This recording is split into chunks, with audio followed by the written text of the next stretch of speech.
ચૈત્રી દનૈયા કેવા રહ્યા છે તેના વિશે ચર્ચા કરશું અને આવનારું ચોમાસું કેવું રહેશે એ પણ આપણે એના ઉપરથી અનુમાન કરી શકીએ છીએ।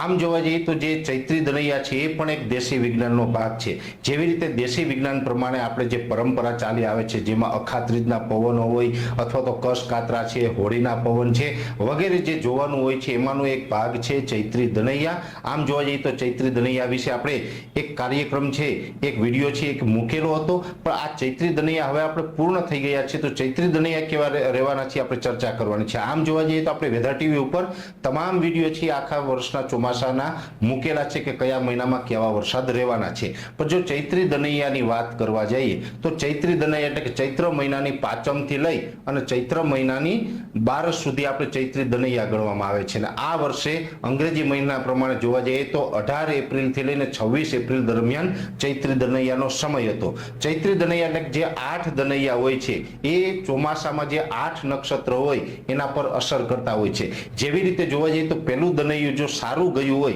તો ચોમાસું ચાલુ થાયનું પહેલું નક્ષત્ર છે એ પણ સારું જતું હોય છે। વચ્ચે કદાચ કોઈ દનૈયું નબળું ગયું હોય તો એ વચ્ચેનું જે નક્ષત્ર એ મુજબ ક્રમમાં આવતું હોય એ નક્ષત્ર પછી આપણે વરસાદમાં નબળું જાય એવું ગણવામાં આવતું હોય છે। એટલે એવી રીતે આપણે ચૈત્રી દનૈયાની માહિતી આપી હતી। ખાસ કરીને ચૈત્રી દનૈયા સારા ગયા કોને ગણાય તો કે ચૈત્રી દનૈયા છે એ દરમિયાન વાદળછાયું વાતાવરણ ન થવું જોઈએ, માવઠું ન પડવું જોઈએ, અતિ ટેમ્પરેચર છે અતિ હાઈ પણ ન થવું જોઈએ અને અતિ નીચું પણ ન જવું જોઈએ। મધ્યમ પ્રકારનું ટેમ્પરેચર એવરેજ ચૈત્ર મહિનાનું જે નોર્મલ ટેમ્પરેચર હોય છે એ રહેવું જોઈએ। સાથે ઝાકળ વરસાદની અસર પણ ન જોવા મળવી જોઈએ, એને આપણે ચૈત્રી દનૈયું સારું ગયું ગણાય। હવે આ વર્ષના ચૈત્રી દનૈયાની વાત કરવા જઈએ તો એકંદરે અલગ અલગ વિસ્તારમાં થોડીક અલગ અલગ ઇફેક્ટ આવી હશે, પણ એકંદરે ચૈત્રી દનૈયા છે મોટા ભાગના સારા ગયા છે। વચ્ચે એક ચૈત્રી દનૈયું છે એ થોડુંક વીક ગયું છે। વીક એટલા માટે ગયું છે કે એ વચ્ચેના દનૈયા દરમિયાન આપણે અનેક જગ્યાએ ઝાકળ વર્ષા વહેલી સવારે જોવા મળી હતી અને જો ઝાકળ વર્ષા આવી હોય તો પણ દનૈયું થોડુંક નબળું ગયું ગણાય। અતિ ઘાટા વાદળ થયા હોય તો પણ નબળું ગણાય, માવઠું થયું હોય તો પણ નબળું ગણાય। જો કે ચૈત્રી દનૈયા દરમિયાન આપણે મોટા ભાગના કોઈ વિસ્તારોની અંદર માવઠા જેવી પરિસ્થિતિનો આપણે નિર્માણ નથી થયું અથવા તો કોઈ જગ્યાએ અતિ નીચું તાપમાન પણ ગયું નથી।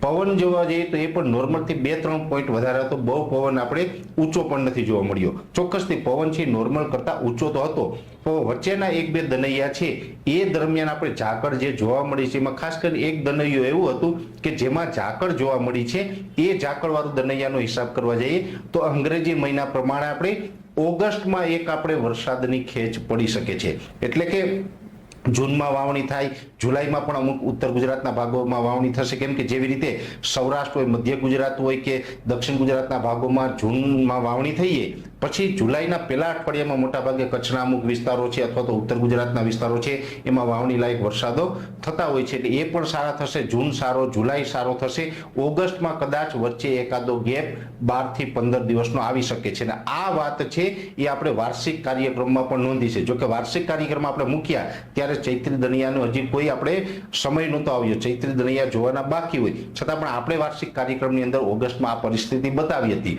આપણે જે બતાવ્યું છે વાર્ષિક કાર્યક્રમોની અંદર એ આપણે બીજા ઘણા બધા એંગલથી પ્રિડિક્શન કરીને બતાવ્યું છે, જેમાં મોટા ભાગે આપણે વૈજ્ઞાનિક પેરામીટરોનો આધાર લીધો છે। જો કે વૈજ્ઞાનિક પેરામીટર અને દેશી જે આપણી પદ્ધતિ છે બંને અત્યારે મેચ થતા જોવા મળી રહ્યા છે। એટલે આ ચૈત્રી દનૈયા જે પ્રમાણે આ વર્ષે જોવા મળ્યા છે એ મુજબ જોવા જઈએ તો 2025નું ચોમાસું સારું જ થશે, પણ ખાસ કરીને ઓગસ્ટમાં એક ગેપ આવી શકે, બાકી જૂન જુલાઈમાં સારું થશે।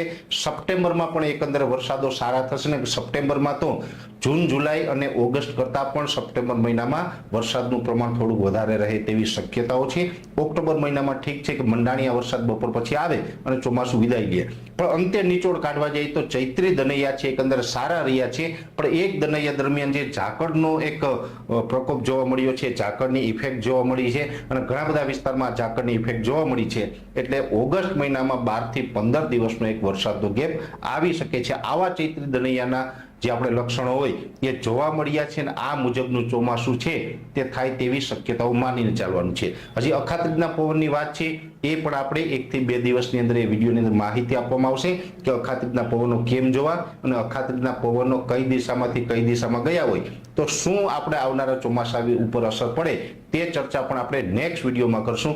ખાસ કરીને ચૈત્રી દનૈયા વિશેની જે માહિતી હતી આજના વિડીયોની અંદર આપવાનો પ્રયત્ન કર્યો. અંતમાં દરેક મિત્રોને વિનંતી રહેશે કે આ વિડીયો લાઈક આપીને દરેક ગ્રુપમાં શેર કરવો અને જે મિત્રો આપણે આ ચેનલને સબસ્ક્રાઇબ ન કરેલી હોય એ મિત્રોએ ચેનલને સબસ્ક્રાઇબ કરવી. નમસ્કાર.